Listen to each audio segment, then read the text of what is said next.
افغان شہریوں کی ملک بدری کا دوسرا مرحلہ، پنجاب میں ہزاروں افغان باشندے روپوش ہو گئے۔ راولپنڈی میں 37,577 افغان شہری چھپ گئے۔ لاہور میں 7,341 افغان شہری سیف زون میں چلے گئے۔ گجرانوالہ میں 11,500، سرگودا میں 8,000 افغانی انڈر گراؤنڈ ہو گئے۔ صوبے میں 68,000 افغانوں کا پتہ لگانے کے لیے حکومتی مشینری متحرک۔ 2 روز میں پنجاب سے 1,085 افراد کو واپس بھجوایا گیا۔ پشاور میں افغان باشندوں کی میپنگ شروع، 90 ٹیمیں فعال کر دی گئیں۔ Gandapur in trouble, P T I Khyber Pakhtunkhwa نے اپنے ہی وزیر اعلیٰ کو نشانے پر رکھ لیا۔ عاطف خان کا علی امین گنڈاپور کے بیانات کی تحقیقات کا مطالبہ، کہتے ہیں وزیر اعلیٰ کے بیانات سے بانی کی تحریک کو نقصان پہنچے گا۔ شہرام تراکئی کا بھی پارہائی، بولے پارٹی گنڈاپور کے الزامات کی تحقیقات کرے۔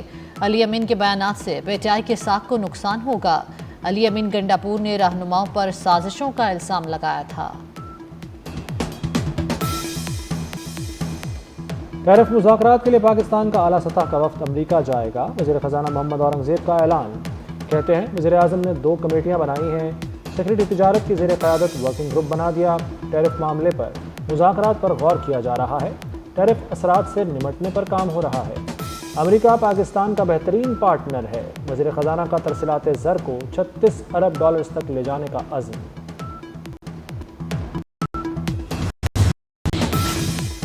ٹرمپ کا عالمی معیشت پر خودکش حملہ، عالمی ٹیرف نافذ کر کے سرمایہ کاروں کا بھٹا بٹھا دیا۔ صرف 2 روز میں سرمایہ کاروں کے $60 ارب ٹوٹ گئے۔ امریکی صدر کے اعلان کردہ 10% عالمی ٹیرف کا نفاذ ہو گیا۔ امریکی منڈیوں میں 5 سال کی بدترین مندی دیکھی گئی۔ ڈاؤ جونز 5%، S&P 4.6، نیکسٹک 4.7% گر گئیں۔ لندن ایکسچینج میں 5% کمی، جرمنی کی انڈیکس 4% گر گئی۔ مشکل صورتحال میں امریکی سینٹرل بینک کا شرح سود میں کمی سے انکار، ٹرمپ کو ٹک ٹاک کے خریدار نہ مل سکے، ایک اور ڈیڈ لائن دینے پر مجبور۔ چین کی ٹیرف معاملے پر امریکہ کو بات چیت کی پیشکش۔ ترجمان چینی وزارت خارجہ کا کہنا ہے کہ امریکہ اپنے غلط اقدامات روک دے، تجارتی شراکت داروں کے ساتھ برابری کی بنیاد پر مشاورت سے اختلافات دور کرے۔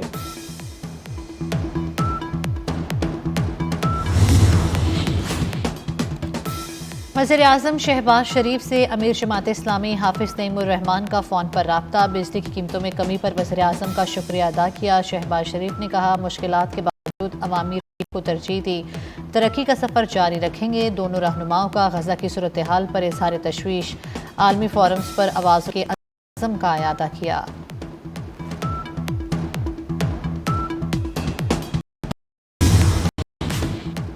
بجلی سستی ہونے پر نواز شریف کہتے ہیں اب مہنگائی مزید کم ہوگی، حکومتی کوششوں سے مہنگائی کا خاتمہ ہوگا، لوگوں کی زندگیاں بہتر ہو رہی ہیں۔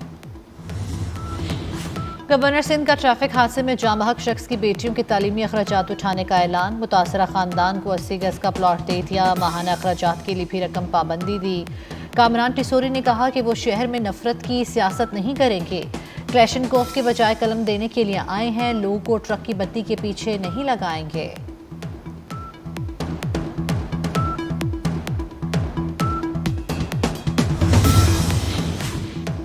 کراچی کے علاقے عیسیٰ نگری میں لگژری گاڑی اور ٹرالر میں ٹکر، پراڈو کی مالک خاتون نے ٹرالر کے ڈرائیور پر فائرنگ کر دی، ڈرائیور نے بھاگ کر اپنی جان بچائی۔ پولیس نے ٹرالر ڈرائیور اور خاتون کو گرفتار کر لیا، دونوں کے خلاف مقدمہ درج۔ خاتون سے ملنے والا اسلحہ لائسنس سے زائد المیعاد نکلا۔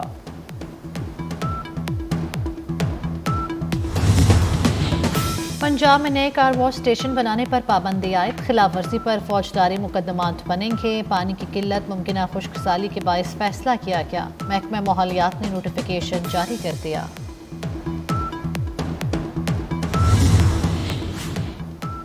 لاہور میں نئے میس ٹرانسپورٹیشن سسٹم کی تیاریاں، بلو اور پرپل لائن کی تعمیر کی ذمہ داری ایل ڈی اے کو ملنے کا امکان۔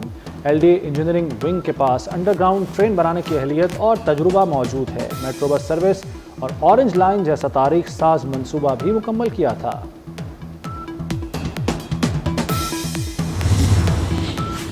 پنجاب یونیورسٹی ہاسٹلز میں کلین اپ آپریشن، طلبہ تنظیموں سے کمرے خالی کرانے کے لیے کارروائی، 28 ہاسٹلز 8 اپریل تک بند رہیں گے، ہاسٹلز 9 اپریل کو کلاسز اور امتحانات کے ساتھ طلبہ کے لیے کھلیں گے۔ یونیورسٹی انتظامیہ نے تمام طلبہ کے لیے انتباہ جاری کر دیا۔ بلوچستان حکومت کا کہنا ہے کہ بعض عناصر ریڈ زون کو یرغمال بنانے پر بضد ہیں۔ پرامن احتجاج سب کا حق ہے، مگر کسی نے قانون توڑا تو کارروائی ہوگی۔ ترجمان بلوچستان حکومت شاہد رند نے کہا ہے کہ بی این پی مینگل کو ریڈ زون میں احتجاج کی اجازت نہیں دی جا سکتی۔ بی این پی بضد ہے تو حکومت کے پاس دیگر آپشن بھی موجود ہیں۔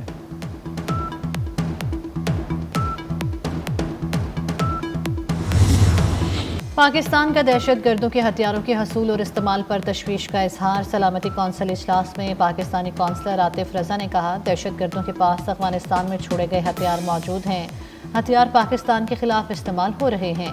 کالعدم ٹی ٹی پی افغانستان سے کارروائیاں کرتی ہے۔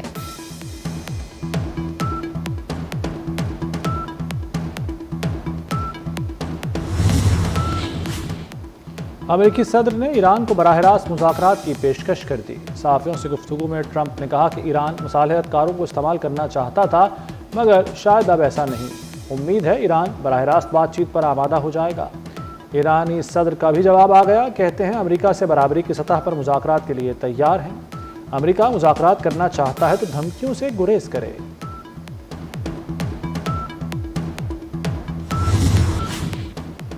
ڈونلڈ ٹرمپ کی تجارتی جنگ، دیگر مصنوعات کے ساتھ آئی فونز بھی نہیں بچ پائیں گے۔ کمپنی ٹیرف کا بوجھ صارفین پر ڈالتی ہے تو 30 سے 40% تک قیمتوں میں اضافہ ہوگا۔ زیادہ تر آئی فون اب بھی چین میں بنائے جاتے ہیں، جن پر 54% ٹیرف لگا تھا۔ پی آئی اے کا حج آپریشن 29 اپریل سے شروع ہوگا، 1 جون تک جاری رہے گا۔ قومی ایئر لائنز 56,000 عازمین کو حجاز مقدس پہنچائے گی۔ عازمین حج کو 280 پروازوں کے ذریعے پہنچایا جائے گا۔ 20,000 سرکاری اور 36,000 پرائیویٹ حج اسکیم کے ذریعے سفر کریں گے۔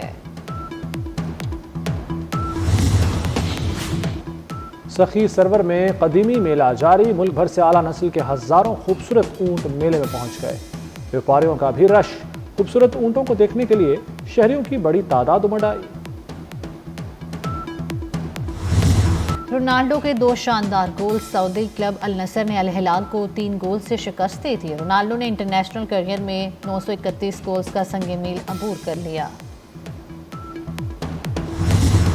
پاکستان سپر لیگ 10 کا ترانہ جاری کر دیا گیا۔ ترانہ گلوکار ابرار الحق، علی ظفر، نتاشا بیگ نے گایا۔ ریپر طلحہ انجم نے بھی اپنی آواز کا جادو جگایا۔ سپر لیگ کا 10واں ایڈیشن 11 اپریل سے شروع ہوگا۔